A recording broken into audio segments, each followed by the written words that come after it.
Pour se projeter vers l'avant, le nageur oriente ses appuis vers l'arrière. L'erreur la plus fréquente est de mal orienter les appuis, soit vers le fond ou vers la surface.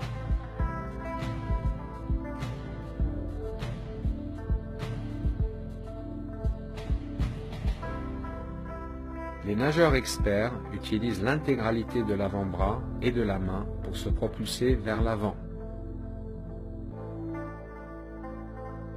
Il est important que l'avant-bras soit 90 degrés par rapport au fond de la piscine. Les nageurs novices ont tendance à tirer avec les coudes en premier et de se servir uniquement de la surface de la main. En nageant de cette manière, les bras ont tendance à tourner dans le vide et le nageur fait du surplace. Cela se traduit par une faible distance par cycle. En utilisant correctement les avant-bras, le nageur se déplace au-dessus d'un point d'appui qui est fixe.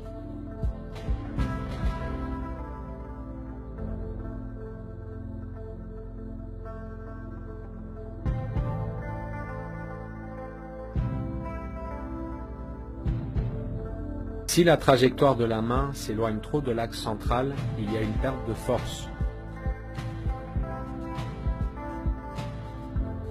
Il est important que la main suive une trajectoire rectiligne qui se trouve sous l'axe de l'épaule.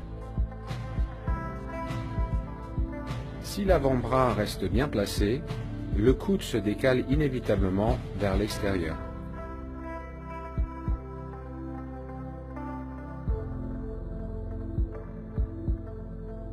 Les bons nageurs restent relâchés pendant une majorité du cycle et contractent leurs muscles uniquement pendant la traction sous-marine.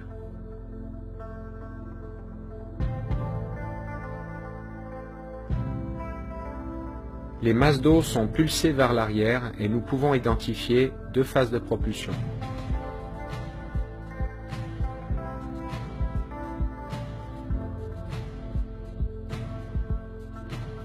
La majorité du déplacement vers l'avant est générée par la première phase de propulsion.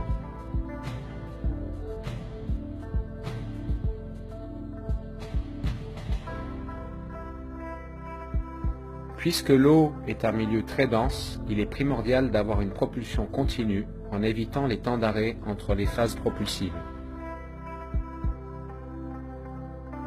Le contre-exemple en natation est le crawl rattrapé. Le coût énergétique utilisé pour relancer la vitesse après chaque temps d'arrêt peut rendre ce style inefficace.